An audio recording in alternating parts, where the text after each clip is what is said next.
no pound for pound. The belt belongs to nobody. That's it. What's up, you guys? Teddy Striker here, and after UFC 319, or Khamzat Chimaev defeated Dricus du Plessis, I started to notice a bit of a pattern in the UFC, and the pattern I've noticed is that after a dominant champion loses, it seems like the UFC belt is becoming a bit of a hot potato, and it keeps getting passed around, and no one is able to really hold on to it like the dominant champion was.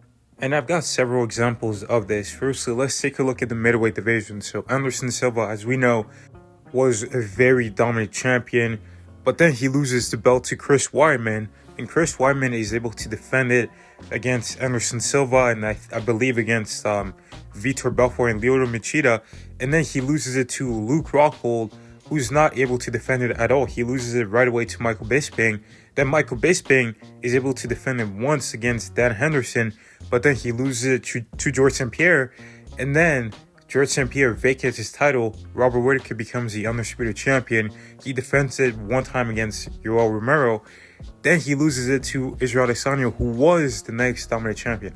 Then we have the flyweight division, where the dominant champion was Demetrius Johnson, but he loses the title to Henry Cejudo. Henry Cejudo is able to defend it once before he vacates, and then Deiveson Figueiredo gets a belt. He then eventually loses to Brandon Moreno. He beats Moreno again, and then Moreno beats him in their final fight. But then Pantoja comes out there and he beats Moreno, and now he is the next dominant champion. This pattern also happened in the light heavyweight division. As soon as John Jones vacated the title, there were several fighters that got their hands on that belt, but then eventually Pereira came around and he was sort of the next dominant champion.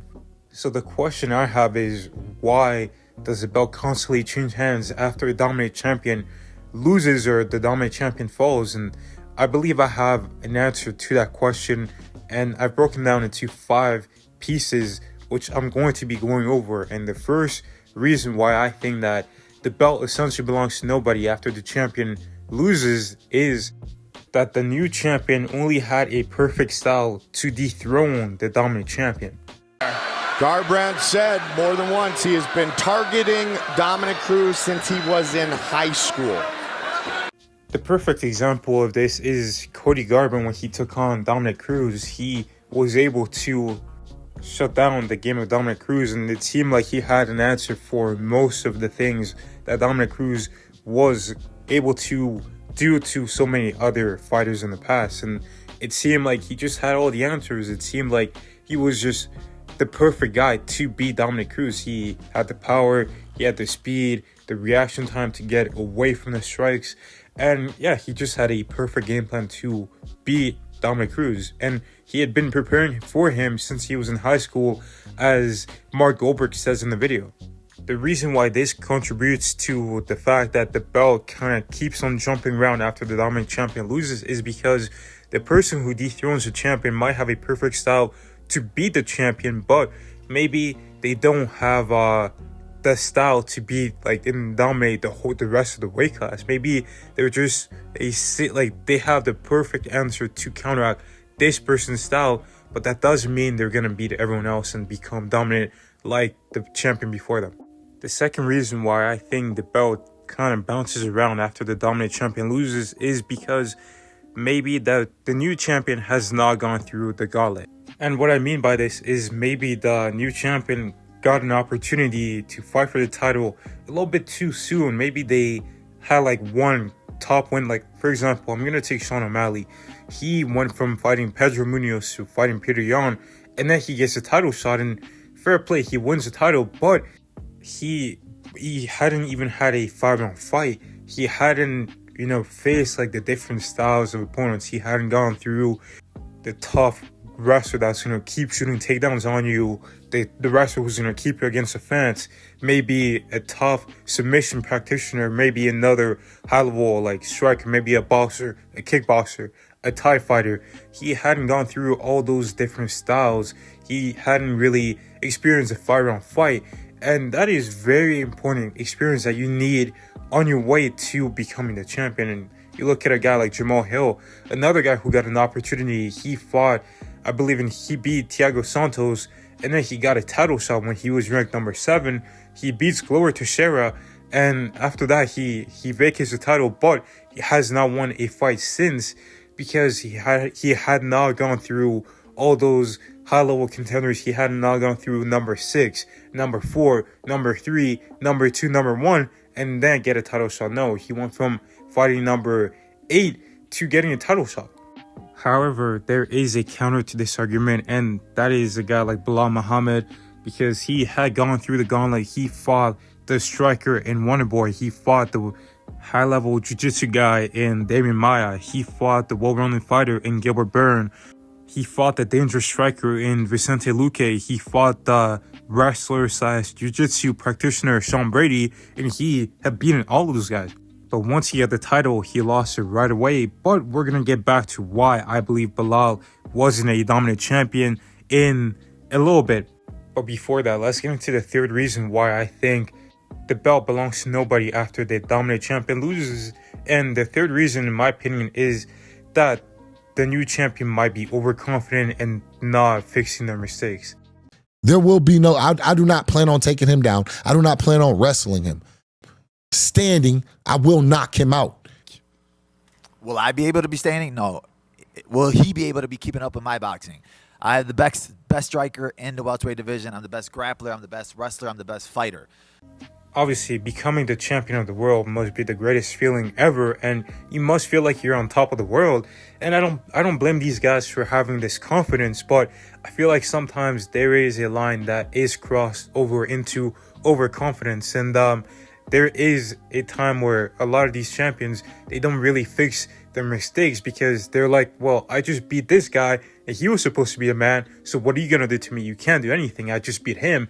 But that's not always the case, and sometimes a lot of these fighters, they don't really fix their holes. Like, for example, Cody Garbrandt, when he beat Dominic Cruz, he looked great, but he was making a lot of mistakes.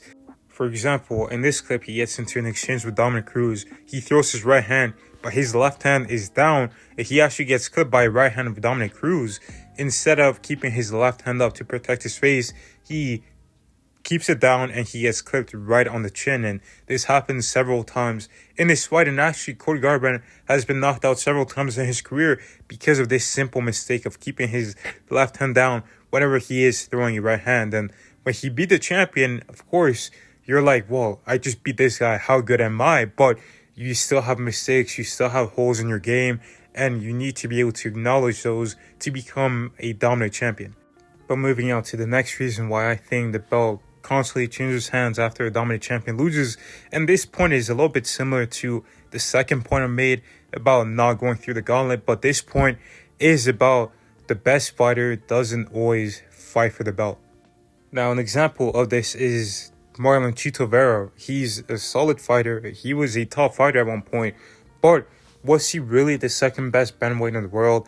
When he fought Sean O'Malley at UFC 299, the answer is obviously no. He wasn't. It was Merab Dvalishvili, but because the UFC didn't like him, they decided to give him a fight a month before Sean O'Malley was going to defend his title instead of just having O'Malley and Merab fight at UFC 299.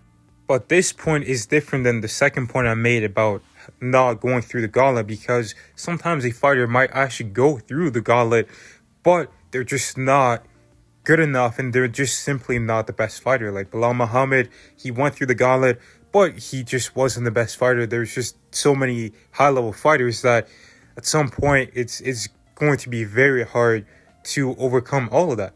Even right now in the welterweight division, I mean, can you really say with full confidence that Jack Della Maddalena is the best welterweight on the planet? I don't know if I can say that, to be honest. Although he is great, but Shafkat Rakhmonov might be the best welterweight on earth. It might be Sean Brady. It might potentially be Carlos Prates. Maybe it's Ian Gary. I don't know. All these guys got to fight. Of course, we've seen some of these matchups and we've seen some of these guys lose. But just because fighter C lost to B doesn't mean that fighter C will lose to fighter A. But moving on to the last reason why I think that the belt constantly changes hands after a dominant champion loses, and that is that the new champion lacks championship ability. What I mean by this is that sometimes the champions, they're really well-rounded and they train every day, they train hard. You want to be a champion? Or just a mediocre boxer? Champion? You want to be a champion or just a mediocre fighter? Champion, right? So you need to fucking train every day. And focus. Eat healthy. Okay? Now that is great, but sometimes champions do have a defining ability that sets them apart from the rest of the competition. For example, Merab, the Machine Dwellersvili, he is very well-rounded, he is a tough fighter, but what sets him apart from his opponents is his unbelievable cardio and the pace that he's able to impose on his opponents. You look at a guy like John Jones, he had unbelievable athleticism and unmatched size and reach that he could use to dominate his opponents.